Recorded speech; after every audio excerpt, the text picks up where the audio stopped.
and welcome to another Saudi Arabia coronavirus update.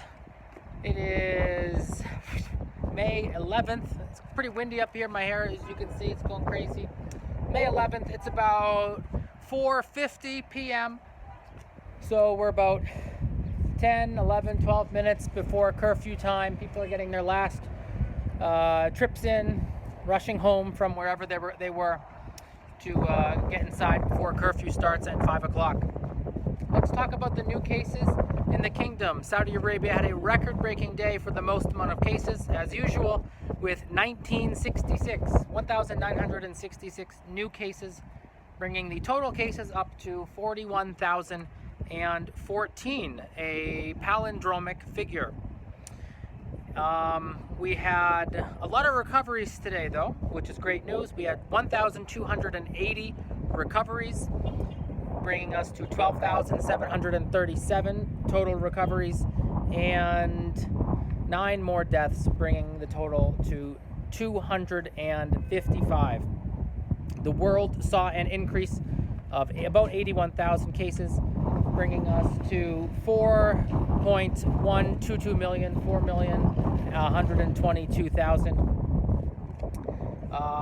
520 of those were in Riyadh, 343 in Mecca, 257 in Medina, 236 in Jeddah, 137 in Hafuf, 95 in Dammam.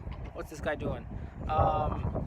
71 in Taif, 60 in Khobar, 39 in Hada, that's near Mecca, 1 in Abha, and 5 here in Khamis Mushait. Just pouring out the cleaning water, I guess. So let's talk about some of the news. So Samtah, which is a city very, very close to Yemen, it's probably the vector through which the Iran-backed Houthi rebel controlled Yemen entered. They relaxed their curfew from 24 hours to the 9 to 5 that most of the rest of us are experiencing. So right now we can be outside between 9 a.m. and 5 p.m. And now it's the same thing with Samtah. I hear a cat. I don't see one, so I hear it. All right.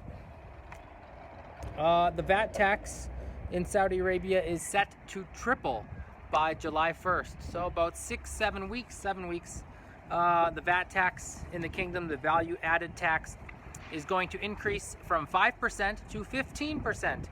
This is part of the way that the kingdom's trying to get a little bit more money during these troubling economic times. You know, they got the coronavirus, so business is going down. Tourism has pretty much come to a complete stop, and also the oil war, the oil crisis, that has lowered their revenues. So, and all sorts of like bailouts and subsidies and other relief payments that the government has generously made have to be cut a little bit to, well, you know. So they're also they're getting rid of the cost of living allowance. This is 1,000 SAR a month to state employees. It's about 265 US dollars. That's being suspended, I should say, on June 1st. It'll come back eventually, but for now they're trying to save a little bit of money. So that cost of living allowance is suspended. I think it's only for Saudi workers. I don't get it, so I don't know. An interesting thing out of Singapore, some Singaporean or Singapore researchers,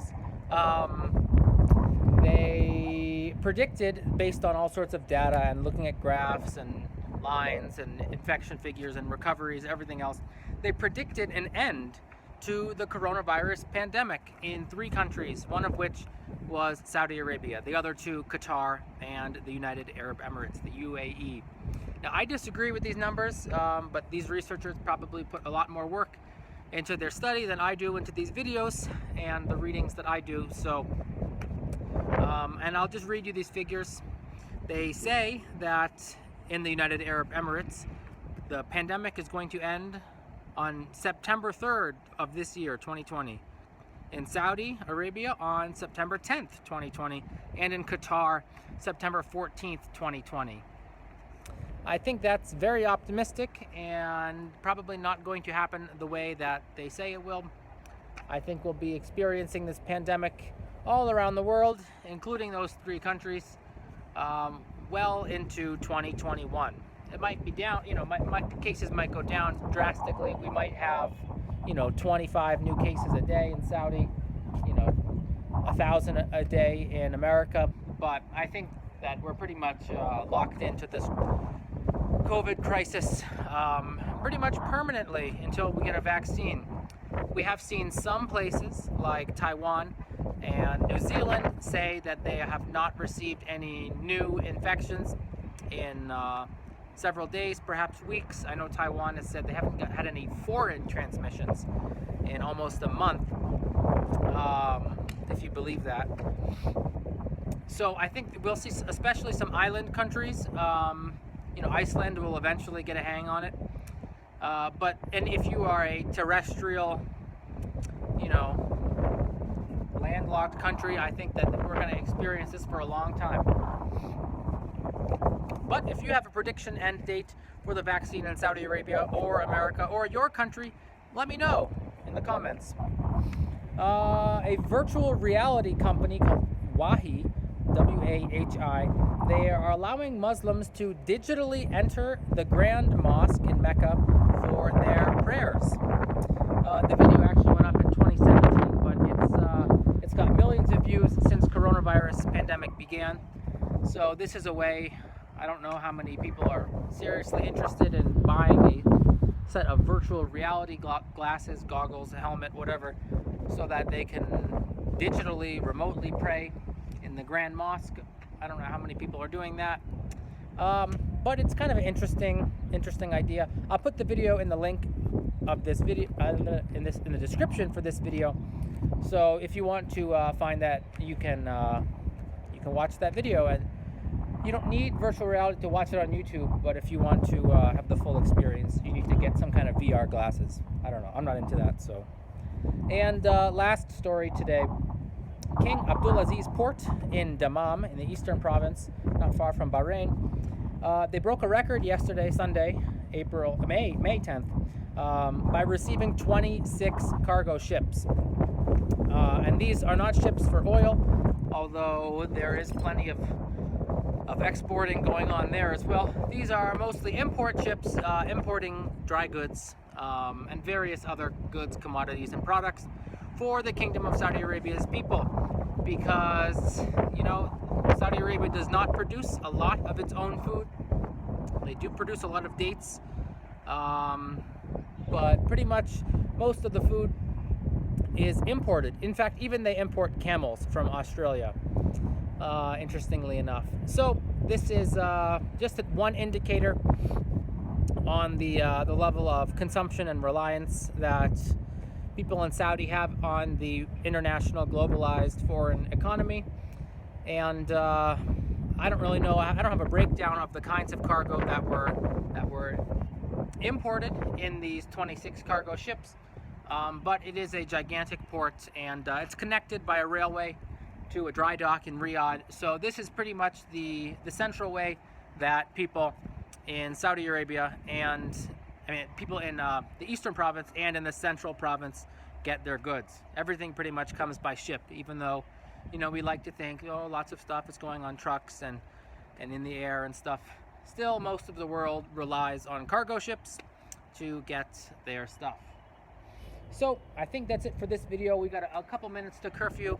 A few folks down there hustling to get wherever they're going. Another guy running to his car. He's got to get home fast. So thanks for watching this video, everybody. If you have a comment or a question that you want me to answer, please let me know in the comments below, and I'll try to answer them in the next video or in the comments for this video. This is episode 46 of the coronavirus vlog. Can't believe I've been doing this for almost 2 months. We're gonna try and make it to 50 episodes, and then that's gonna be it. So I should be leaving relatively soon probably on the next evacuation flight out of Jeddah. My contract ends on Thursday in 3 days. So I'm pretty much going to start preparing to get up to Jeddah soon and leave my beautiful temporary home of Khamis Mushait behind. So thanks for watching, everybody. Hit that like button, hit that subscribe button if you haven't. Check out my other videos, some past episodes. Thanks for watching. And stay home, stay safe, wash your hands.